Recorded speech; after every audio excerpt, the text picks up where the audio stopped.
Mercredi 23 juillet 2025. Le soleil baignait Sète d'une lumière estivale éclatante. Au parc municipal, les rires des enfants résonnaient entre les branches des arbres et les structures colorées des aires de jeu.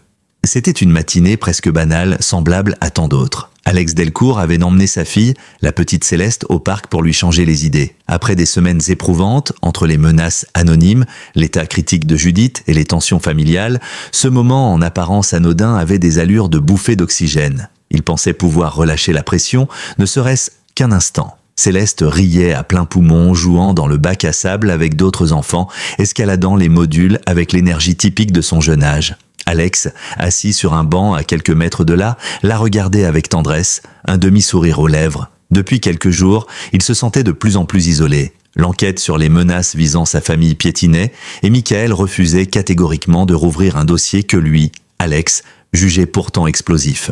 Judith, hospitalisée après l'agression, semblait aller mieux. Mais cette amélioration inquiétait Marianne, persuadée qu'un retour en prison était imminent. Alex profita de cette accalmie pour écouter un message vocal reçu plus tôt de Pierre Dalvin. Leur dernier échange avait été tendu. Pierre s'était senti trahi en apprenant qu'Alex et Chloé avaient déparlé à Michael dans son dos, au sujet de Mani. Le message était empreint d'une forme de retenue, des excuses à demi-mot, une tentative d'apaisement. En l'écoutant, Alex s'autorisa à baisser la garde. Ce fut la minute de trop. Quand il releva les yeux, un frisson lui parcourut l'échine. Le bac à sable était vide. Céleste n'était plus là. Au début, il pensa qu'elle s'était simplement déplacée vers un autre jeu. Il se leva, l'appela à voix basse. « Céleste ? Rien ?» Il se mit à marcher entre les structures, interrogeant du regard chaque parent, chaque enfant. Sa voix monta d'un cran. Il regarda sous les toboggans, derrière les buissons. Rien. Elle avait disparu. Alors la panique prit le dessus. Son cœur accéléra brutalement et il hurla cette fois. « Céleste !» Tout le monde dans le parc se retourna. Deux jeunes mères accoururent. « Vous cherchez votre fille ? Elle était là tout à l'heure ?»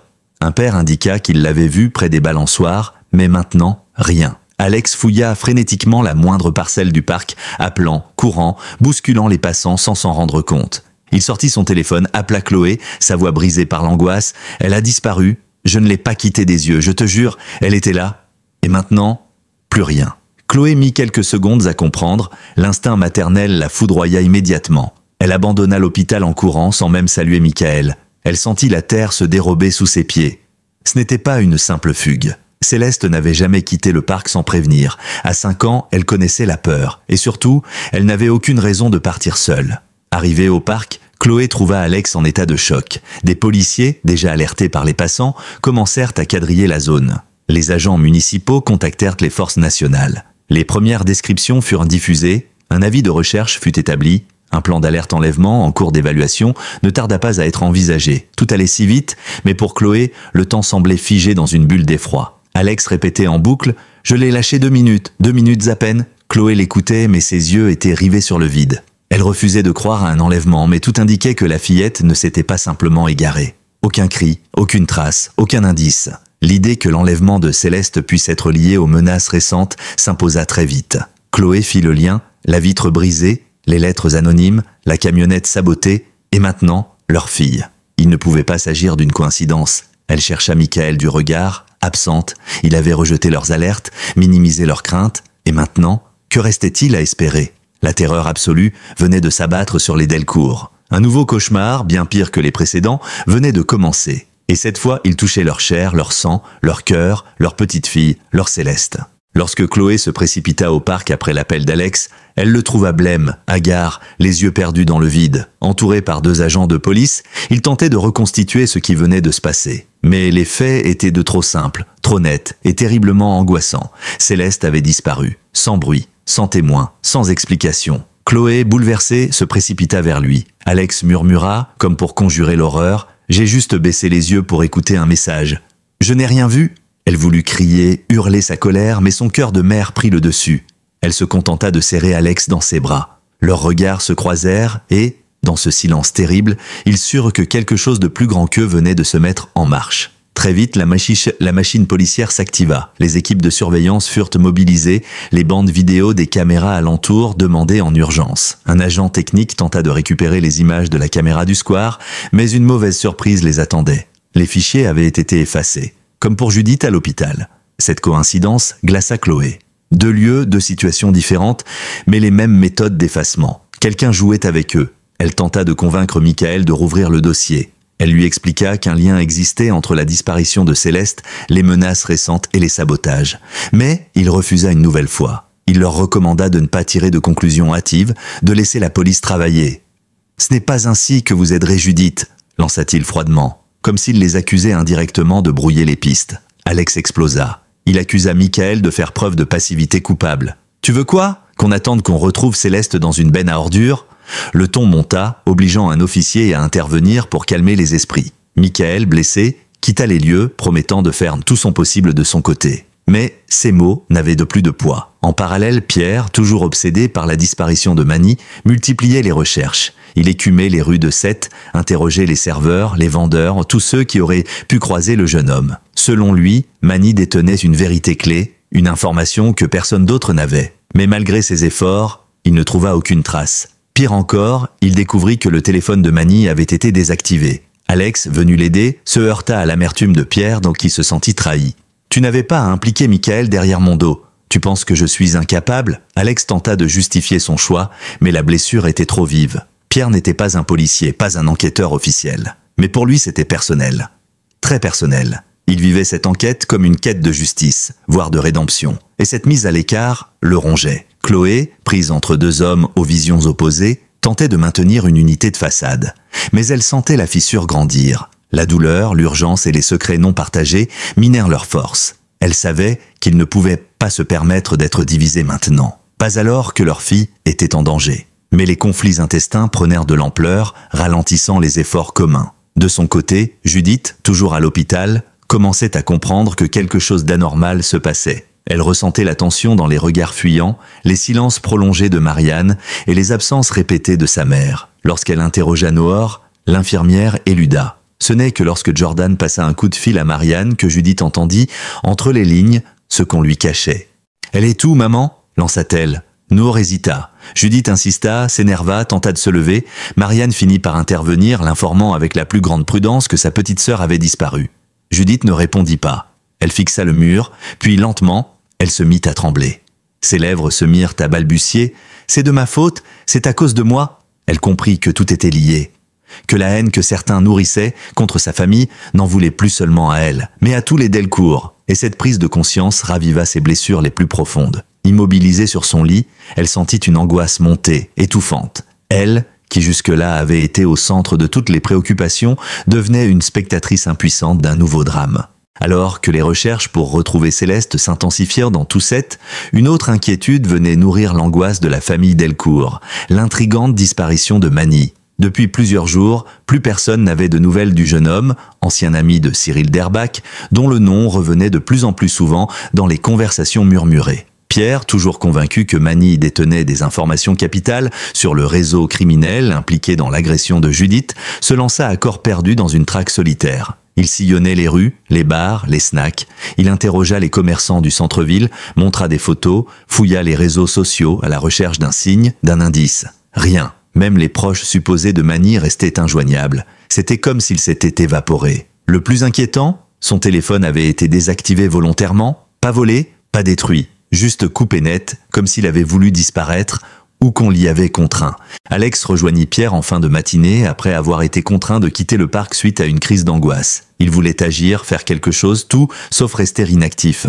Ensemble, ils repartirent sur les traces de Manny, se rendant même dans les quartiers plus sensibles de la ville, là où la police préfère rarement mettre les pieds. Mais à mesure que les heures passaient, les signes s'accumulaient. Ils étaient épiés, suivis, intimidés. Sur le parking d'une boulangerie du port, Alex retrouva sa camionnette avec les 4 pneus crevés. « C'est un message », souffla-t-il. « Ils veulent-tu nous faire comprendre qu'on dérange ?» Pierre acquiesça. Il avait vécu ce genre de pression autrefois lorsqu'il avait mis le nez dans certaines affaires sensibles. Il savait lire les signes. Et cela ne trompait pas. Quelqu'un, quelque part, avait décidé de leur mettre des bâtons dans les roues, littéralement. Ils firent part de l'incident à Chloé puis à Michael. Mais ce dernier, toujours dans la retenue, recommanda de porter plainte officiellement sans s'avancer davantage sur une possible corrélation. « Je vais regarder ce que je peux faire, discrètement », promit-il. Mais sa neutralité persistante, voire son détachement apparent, irritait de plus en plus Alex. En parallèle, Chloé fit part de ses soupçons à Pierre concernant Manny. Et s'il était complice? Et si sa disparition n'était qu'un écran de fumée? Pierre la fixa, déconcerté. « Tu oublies qu'il a aidé Judith. » Il a pris des risques pour elle. Chloé hocha la tête, mais son instinct de mère parlait plus fort. Justement, peut-être que ceux qui en veulent à Judith en veulent aussi à ceux qui lui sont venus en aide. Et à nous. Cette idée renforça la thèse d'un réseau structuré. Un groupe qui s'en prenait aux Delcourt et à tous ceux qui tentèrent de faire la lumière sur les véritables commanditaires de l'agression de Judith. En quelques semaines, plusieurs signes inquiétants avaient été balayés par les autorités. La lettre de menace, l'effacement des vidéos de l'hôpital, l'attaque de la camionnette et maintenant Céleste. Et si tout cela formait un puzzle qu'aucun d'eux n'avait encore réussi à assembler? En ville, la rumeur de la disparition de Céleste s'était répandue comme une traînée de poudre. Des groupes de bénévoles, souvent proches des Delcourt, s'étaient organisés pour aider dans les recherches. Audrey, Georges et même Camille proposèrent leur aide. Les agents de police, eux, continuant d'écouter les témoins du parc, d'analyser les vidéos de surveillance des rues adjacentes, mais aucune piste solide n'émergeait. À l'hôpital, Judith continuait de dépérir psychologiquement. Le moindre bruit, dans le couloir, la faisait sursauter. Violette, venue lui rendre visite, tenta de la rassurer. Elle lui dit que les policiers faisaient leur travail, que Céleste serait bientôt de retour. Mais Judith ne croyait plus aux promesses. « Tout ça, c'est parce que j'ai parlé, Violette. J'ai osé dire ce que j'avais vu. Et maintenant, il se venge. » Cette pensée rongeait Judith de l'intérieur. Elle croyait que le malheur de sa famille venait de ses propres choix. Et plus les heures passaient, plus sa culpabilité se muait en douleur physique. Elle tenta de convaincre Nour de la laisser sortir, ne serait-ce qu'une heure, pour aider à chercher sa sœur. Mais son état de santé ne le permettait toujours pas. La tension atteignit un nouveau sommet en fin de journée. Pierre, en cherchant Mani près d'un vieux hangar désaffecté, découvrit un tag étrange sur un mur, une signature qu'il avait déjà vue sur la baie vitrée des Delcourt. Le même symbole tracé à la bombe noire, un avertissement ou un repère. Il prit une photo, l'envoya à Alex et Chloé. Ce n'était plus un doute. Quelqu'un surveillait chacun de leurs gestes. Quelqu'un jouait une partie d'échecs mortels et Céleste en était peut-être le pion le plus vulnérable. Au fur et à mesure que les heures défilaient, le calme habituel de Seth laissa place à une tension palpable. Ce qui n'était au départ qu'une disparition inquiétante devenait peu à peu une alerte majeure. Les agents de police, désormais appuyés par des équipes spécialisées, établirent un périmètre de recherche autour du parc. Les rues alentours furent inspectées une à une, les passants interrogés, les caméras urbaines consultées en urgence, mais les premières images ne révélèrent de rien. Aucune trace de Céleste, aucune silhouette suspecte, juste un vide angoissant. Chloé, en état de choc, fut conduite dans une salle de la mairie où les équipes de coordination s'étaient réunies. L'adjointe au maire, elle-même mère de famille, prit la mesure du drame. Une fillette de 5 ans disparue en plein jour, dans un lieu public, sans qu'aucun témoin n'ait rien vu, c'était inconcevable. Des renforts furent appelés. Des messages d'alerte furent envoyés à toutes les unités, y compris les douanes aux abords du port. La ville tout entière semblait suspendue au nom de Céleste Delcourt. Alex, quant à lui, refusait de quitter les abords du parc. Il tournait en rond comme un lion en cage, relançant les mêmes recherches déjà effectuées, convaincu qu'un détail lui avait échappé. Il criait parfois le prénom de sa fille, comme si elle pouvait encore surgir de derrière un arbre, comme si tout cela n'était qu'un cauchemar dont il pouvait se réveiller. Le capitaine Constant, dépêché sur place, tenta d'organiser les recherches avec rigueur. Il connaissait Alex et Chloé depuis longtemps. Il les avait vus affronter les pires tempêtes. Mais jamais il ne les avait vus dans cet état. Il se voulait rassurant, mais les mots manquaient. « Chaque seconde compte, on ne lâchera rien », répéta-t-il. Mais dans le regard de Chloé, on pouvait lire l'épuisement, la peur et surtout l'instinct d'une mère qui sentait que le danger était plus profond qu'il n'y paraissait. Pendant ce temps, à l'hôpital, Judith restait prostrée. Marianne tentait de la distraire avec de fausses banalités. Mais Judith n'écoutait plus. Elle fixait le plafond, revivant en boucle l'agression qu'elle avait subie, les menaces reçues et désormais la disparition de sa sœur. Elle se répétait que tout était de sa faute, que si elle n'avait pas dénoncé Cyril, si elle n'avait pas attiré l'attention sur elle, rien de tout cela ne serait arrivé. Noor tenta de la rassurer, mais Judith avait fermé toutes ses portes intérieures. Même Jordan, qu'elle aimait plus que tout, ne parvenait plus à la toucher. À l'extérieur, les amis et proches des Delcourt s'activaient. Audrey coordonna un petit groupe de bénévoles. Des affiches furent imprimées à la hâte avec la photo de Céleste et son descriptif. Elles furent collées sur les vitrines, les lampadaires, les arrêts de bus. Des publications circulèrent massivement sur les réseaux sociaux. Certains commerçants fermèrent leurs boutiques plus tôt pour participer aux recherches. La solidarité de Seth se mettait en marche, mais l'angoisse ne cessait de croître. Mona, en pleine préparation de son départ du Spoon, fut bouleversée en apprenant la nouvelle. Elle lâcha tout et se rendit immédiatement sur place pour proposer son aide. Elle retrouva Bart, visiblement ému, qui l'accueillit d'un regard chargé de questions. Ensemble, ils rejoignirent les équipes de volontaires. L'ancien lien entre eux, fait de tendresse et de complicité, rejaillit en silence dans cette épreuve commune. À la mairie, le préfet décida de ne pas encore déclencher officiellement le plan alerte enlèvement, faute de preuves formelles d'un rapt. Il évoqua la possibilité d'une fugue, d'un incident isolé. Mais Chloé s'opposa avec véhémence à cette théorie. « Ma fille ne fugue pas. Elle est prudente, craintive, et surtout, elle m'aurait appelé. Elle montra son téléphone, aucun appel, aucun message, juste le vide. En fin d'après-midi, un témoin se manifesta. Une femme âgée, assise sur un banc à une 50aine de mètres du parc, affirma avoir vu une silhouette adulte prendre la main d'une petite fille blonde aux boucles dorées. Elle précisa que la fillette ne semblait pas effrayée, mais qu'elle tenait une peluche dans l'autre main. Céleste avait bien une peluche ce matin-là. Chloé bondit, c'était elle, j'en suis sûre. Le visage de la femme âgée blêmit quand elle comprit l'importance de son témoignage. Elle dit ne pas avoir prêté attention, pensant que c'était simplement un parent venu récupérer son enfant. Elle n'avait pas vu le visage de l'adulte, ni la direction précise qu'ils avaient prise. Mais son récit relança l'enquête. Il ne s'agissait plus d'une simple disparition. C'était bel et bien un enlèvement. Le témoignage de la vieille dame avait tout changé. Ce qui était encore considéré comme une disparition inquiétante entrait désormais dans le cadre bien plus grave d'un enlèvement d'enfants. Les autorités de Sète reconfigurèrent aussitôt le dispositif. Des patrouilles furent envoyées en périphérie, les sorties de la ville scrutées, les caméras de circulation analysées en priorité. La silhouette décrite restait floue, mais l'indice de la peluche, un petit ours rose usé par le temps, ne laissait guère de doute. Céleste avait été prise par quelqu'un. Dans l'esprit de Chloé, ce quelqu'un portait un visage, ou plusieurs.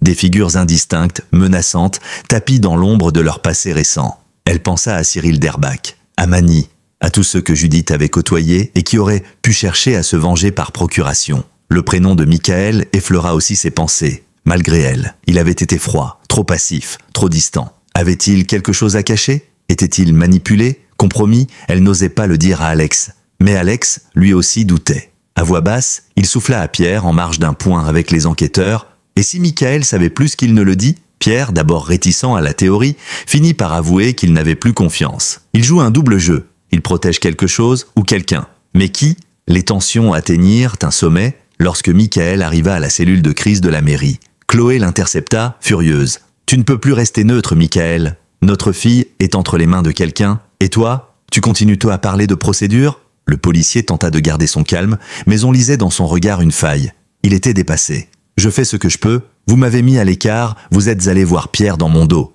Alex explosa. « Parce que toi, tu ne vois rien venir. » Le silence qui suivit fut lourd. Chloé intervint pour calmer les deux hommes. Elle n'en pouvait plus de ces divisions. Leur fillette était quelque part, seule, peut-être terrorisée, et eux perdaient un temps précieux à régler leur compte. Elle posa une main sur l'épaule d'Alex. « On a besoin d'unité, pas de colère. » Pendant ce temps, au Spoon, Mona annonça à Bart sa décision officielle. Elle quittait son poste pour se consacrer au projet de traiteur avec Joël. « Je ne veux plus vivre dans la routine. J'ai besoin de me réinventer, » dit-elle.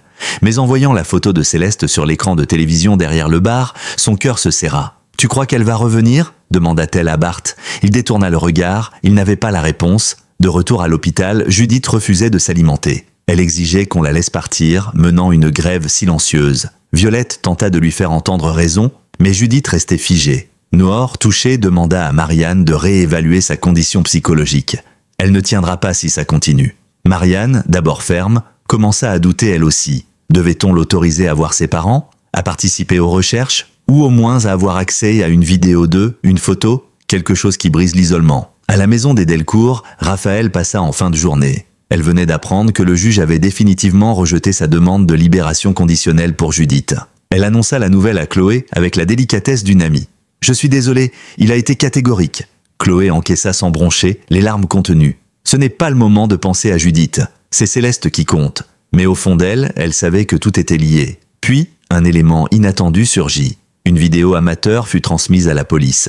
Filmée par un adolescent qui capturait des images pour son blog, on y voyait à l'arrière-plan une fillette tirée légèrement par la main par un adulte vêtu d'un sweat à capuche noire. On ne distinguait pas les visages, mais la silhouette de l'enfant ressemblait terriblement à Céleste.